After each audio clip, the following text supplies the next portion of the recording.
오늘 본문 에스겔서 43장에서 45장까지 말씀입니다. 자, 오늘 본문 참 제가 준비하면서 참 은혜를 많이 받았습니다. 여러분에게 은혜를 잘 전달해야 될 텐데 먼저 내용을 잠깐만 이렇게 살펴보고 또 이제 두 부분으로 나눠서 좀 보면 좋겠어요. 자, 43장의 1절에서 5절까지 보면은, 여러분 지금 그때 제가 여러분 149페이지에 제가 에스겔 시작할 때 나눠드린 그 장별로 제목 적어 놓은 거 있잖아요. 43장이 제가 하나님의 영광이 돌아옴, 어저께 말씀드릴 때 이제 새 왕국이다 그랬어요. 새 왕국, 그쵸? 새 왕국이에요. 그리고 44, 45, 46은 새 예배다 그랬어요. 이 새 왕국과 새 예배가 어떻게 연관이 될까 하는 부분이 또 오늘 본문의 포인트가 아닌가 그렇게 생각이 됩니다.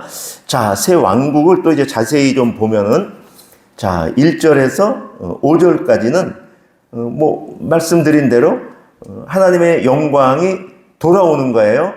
근데 이제 에스겔 10장에서 11장에서 영광이 성전, 문지방을 떠나서 동쪽 문을 넘어 감람산 쪽을 넘어서 그렇게 떠나는 그 영광이 돌아오는데 다시 갔던 그 반대쪽으로 그대로 돌아오는 거죠. 그렇죠? 그 길로 동쪽에서 돌아오는 그것이 43장 1절에서 5절까지 말씀이죠. 2절에 이렇게 써 있죠. 이스라엘 하나님의 영광이 동쪽에서부터 온다. 이렇게 되어 있죠. 그러면서 5절 하반절 내가 보니 여호와의 영광이 그래서 성전에 가득했다라고 말하는데 자, 근데 6절에서 이제 12절까지는 성전의 어떤 그 목적 그 성전이 이 지금 거룩해야 되는 어떤 원리를 말하고 있어요. 하나님의 영광이 와서 5절에 하나님의 영광이 성전에 가득해야 되는데 그 성전이 거룩해야 된다는 거예요. 그래서 이제 9절 보면은 같이 읽을까요? 시작. 이제는 그들이 그 음란과 그 왕들의 시체를 내게서 멀리 제거하여 버려야 할 것이 그리하면 내가 그들 가운데에 영원히 살겠다. 거룩해야 될 것을 말하잖아요. 그러면서 12절 같이 시작. 성전의 법은 이러하니라. 성전 꼭대기 지점의 주인은 지극히 거룩하리라. 성전의 법은 이러하니라. 이 말은 성전이 이제 산 꼭대기 산 그 위쪽에 이제 놓이잖아요. 그러니까 성전이 있는 곳이 전체가 거룩하다. 성전이 거룩하다. 그렇게 이야기하는 거예요. 자, 이제 하나님이 다시 성전에 들어오신 거예요. 그 성전은 거룩한 곳입니다. 자, 그런데 이제 예배라 그랬잖아요. 이제 새 예배가 어떻게 드려져야 될 것이냐. 그것이 이제 문제가 되겠죠. 그래서 지금 43장 13절에서 27절까지는 그러면 어떻게 예배를 드릴 것이냐? 예배자가 그 왕 앞에 거룩한 하나님의 성전에 어떻게 나아갈 수 있을까를 적은 거예요. 그러니까 예배 드리는 원리는 이런 거예요.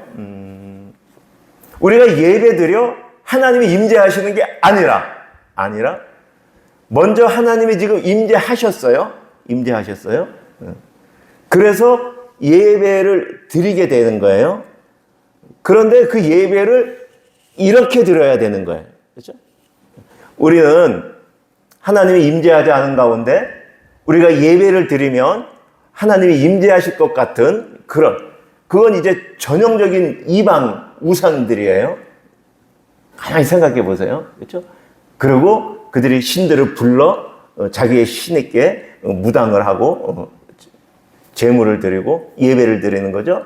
지금 오늘 본문이 새 예배가 어떻게 드려질 것이냐? 하나님께서 성전에 임재하셔서 그것이 거룩하게 하시어 자, 이제 하나님이 준비하신 거예요. 그러면 이제 하나님의 백성들이 예배하러 나오는데 그 오음에 있어서 그러면 그 거룩한 하나님을 만날 수 있을까? 불가능하다. 안 된다. 안 된다. 못 만난다는 거예요. 어떻게 만나는가? 오늘 13절에서 27절까지 번제단이 필요하다. 번제단은 봉헌이 필요하다라고 말씀하는 거예요. 제단을 준비해야 된다라는 거예요. 그리고 속죄를 해야 된다. 그리고 예배를 드려라.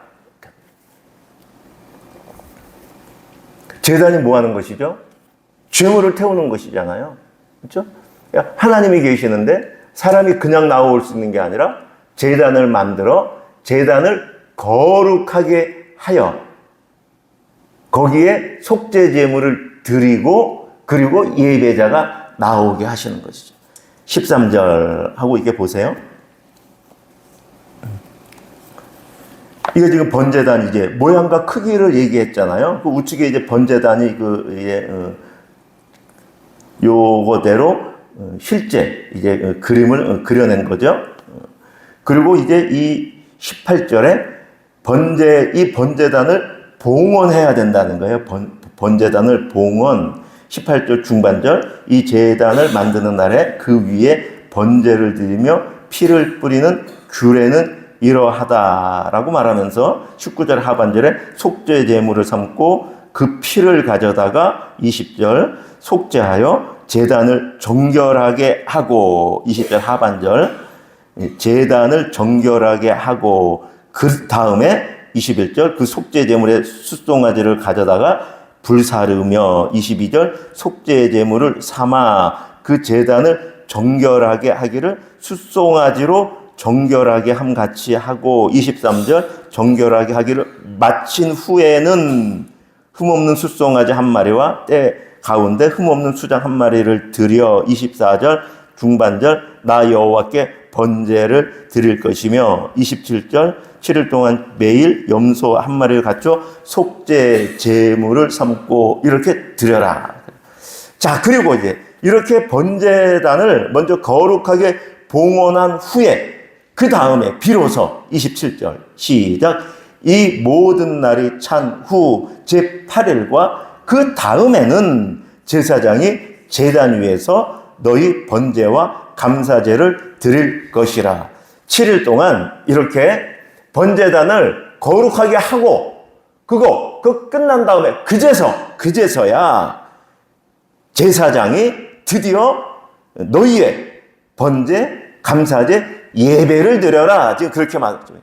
그리하면 내가 너희를 즐겁게 받겠다. 말씀하시는 거죠. 이거 너무너무 중요한 어마어마한 원리입니다. 여러분 이게 시작까지 그냥 이어지는 원리잖아요. 그렇죠? 우리가 그냥 하나님 앞에 나아갈 수가 없고 우리의 몸을 우리의 마음을 정결하게 하여 정말 영과 진리로 하나님의 임재 앞에 나아가는 것이죠. 무소부재한 하나님은 어디에든 계셔요. 사실 이곳만 계시는 게 아니에요. 우리가 드릴 때 우리의 집에도 계셔요. 우리가 샤워할 때도 거기에도 계시고요. 그 거룩하신 어디에 계셔도 거룩하신 그 하나님 앞에 우리가 지금 나아갈 때 어떻게 나아가야 될 것이냐? 우리를 거룩하게 우리가 준비되어 나아가야 한다는 것이죠. 그런데 그렇게 준비될 그 번제단, 그렇게 거룩해야 되는 그 번제단이 그 앞에 이제 제사를 드리잖아요. 근데 우리가 거룩하게 나아가도 못 나아가는 거예요. 불가능한 거예요. 다시요. 지금 7일 동안 번제단을 거룩하게 한 후에 그제서야 제사장 그리고 너희의 제물을 드려라 라고 했잖아요. 우리가 아무리 거룩하게 준비해도 못 나가는 거예요. 성경의 원리예요. 성경이 신약에서 그냥 예수를 말하는 게 아니라 그냥 십자가를 말하는 게 아니라 예수만 구원이다라고 말하는 게 아니라 구약부터 지금 계속돼서 계시의 점진성, 창세기부터 계시록까지 하나님의 어떠하심, 하나님과 우리의 어떠하심을 계속 계시로 보여주시는 거예요. 조금 더 크게. 그리고 그게 신약에서 완성이 되는 거예요. 그런데 우리는 신약이 완성만 된 거 가지고 그냥 신앙이 안 자라고 신앙이 그냥 우상이 되는 거죠. 십자가도 우상이고 다 우상이 돼요. 구약을 모르면 다 우상이에요. 지금 구약에서 지금 이렇게 말씀하시는 거예요. 번제단을 7일 동안 지금 거룩하게 하는 게 뭐냐? 예수 그리스도. 예수 그리스도의 십자가. 그것을 통해서 오지 않으면 받을 수 없는 거예요. 하나님께서. 자세히 보세요. 43장 27절. 이 모든 일이 찬 후 7일 동안 지금 번제단을 거룩하게 지금 하기 위해서 지금 제사를 드린 거예요. 번제단을 거룩하게 하기 위한 제사. 그 8일, 다 찬 후 8일. 그 다음에 제사장이 이제 제단을 너희 번제 감사제를 드려라. 그 다음에야 비로소 우리가 아무리 거룩한들 하나님 앞에 나아갈 수 없는 거예요. 하나님 앞에 우리가 아무리 진정을 다해도 하나님 앞에 나아갈 수 없는 거예요. 하나님에게 만만하신 분이 아니에요. 나는 진심을 다했어. 그걸로 안 돼. 예수 그리스도의 피가 없으면 안 돼. 내 의, 내가 베푼 선행, 내가 지금까지 이룩한 무엇, 그거 가지고 하나님 앞에 절대 나아갈 수 없어요. 그것도 못도 나아갈 수 없어요. 예수 그리스도. 지금 그것을 여기서 자세히 보여주고 있는 거예요. 여러분, 근데 이게 왜 중요하냐면, 지금 이렇게 되는 거잖아요. 우리가 지금 하나님이 지금 회복시키시는데, 지금 새 영을 죽은 자들에게, 사망의 뼈들에게 새 영을 불어 넣어, 그것이 살이 생기고, 핏줄이 생기고, 조직이 구축이 돼 모양을 이루어 새 영을 부어 주시니 그것이 새 백성이 되었잖아요. 그러면 새 백성인데 이제 하나님은 새 왕으로서 다시 자기의 자리에 왕국에 임재하시는데 이 새 백성이 하나님 앞에 어떻게 나아갈 것이냐? 그러면 이 백성이 하나님께 어떻게 예배드릴 것이냐 할 때에 이 번제단 신약까지 우리가 와서 보니 예수 그리스도의 보혈 이것이 없이는 나아갈 수 없다라고 지금 우리에게 지금 문맥적으로 지금 크게 지금 이렇게 말씀해 주고 있는 거예요. 그러니까 성경은 한 절 한 절 가지고 그 단어 가지고 은혜 받는 거 물론 필요합니다. 그런데 성경을 전체 문맥적으로 보지 못하고 창세기부터 계시록까지 전체 통전적으로 보지 못하면 너무너무 작은 하나님 그리고 단어에 그냥 그 구절에 갇힌 하나님밖에 우리가 볼 수 없죠. 그렇죠? 여기서 벌써 이 새 예배를 말씀하고 있다. 그렇죠? 너무너무 중요한 포인트입니다. 오늘 우리가 그 임재 찬양을 이렇게 했지만 우리가 하나님 앞에 하나님 임재 앞에 나아갈 때 예배 드린다는 건 하나님의 임재 앞에 나아가는 것이거든요. 나아갈 때 우리가 예수 그리스도의 보혈, 예수 그리스도 의지하여 나아가는 것이고 그 상태에서 나아갈 길이 열렸어요. 드디어 길이 열렸는데 우리가 거룩하게 준비하여 그 예수 그리스도의 보혈을 힘입어 그렇게 하나 된다. 여러분 보혈 찬양이나 이런 임재 찬양을 가만히 이렇게 가사를 이렇게 해보세요. 그 그림이 전체가 그려져 그 그림이 있는 거예요. 그 그림을 보셔야 돼요. 그냥 단어 십자가에서 하나님이 보혈을 지나 날 위해 죽으셨어 빨간 피 눈물 뚝뚝뚝뚝 나 그거를 넘어서 전체 이 구속의 역사 안에서 우리에게 이루면서 지금 쉽게 말하면 이스라엘 백성이 알아듣지 못하잖아요. 아이에게 말하면 놀라잖아요. 근데 지금 수천 년의 역사 갖고 하나님이 지금 조금 이렇게 보이신 거예요, 지금. 그러니까 우리는 이 뒤에서 지금 이걸 보니 얼마나 지금 풍성한 이걸 누리고 있는 거예요. 문제는 이걸 누리고 있어도 이 세상과 우리 마음이 물질을 더 따라가고 세상의 좋은 것을 더 향하여 가서 이렇게 풍성하게 누리는데도 깨달아 지식으로 알고 마음은 육은 세상의 것을 따라가는 우리의 연약함을 보는 거예요. 그러니까 계시가 지금 많이 열려 있어도 제가 볼 땐 이스라엘 백성들이 계시가 조금 덜 열렸어도 그때나 지금이나 똑같아요. 하나님을 아는 정도는, 나아갈 수 있는 정도는 제가 보면 그래요. 그렇잖아요. 어린아이는 그 수준에서 부모를 존경하고 부모를 사랑하는 것이고, 그럼 나이가 더 많으면 부모를 더 사랑할까요? 더 많이 알잖아, 이제요? 부모가 돼보면 부모를 더 사랑할까요? 내가 자녀를 낳아보면 마음은 아는데 안 되잖아요. 그래도 어머니한테 막 그러잖아요. 그렇죠? 아이는 그렇게 막 아무것도 못하는 것 같아도 그 마음 안에서, 그러니까 계시가 풍성하다고 우리가 좋은 시대에 살지만 하나님을 향한, 그럼 과거의 백성은 하나님을 어떻게 알았을까? 메시아를 어떻게 알았을까? 걱정하지 마세요.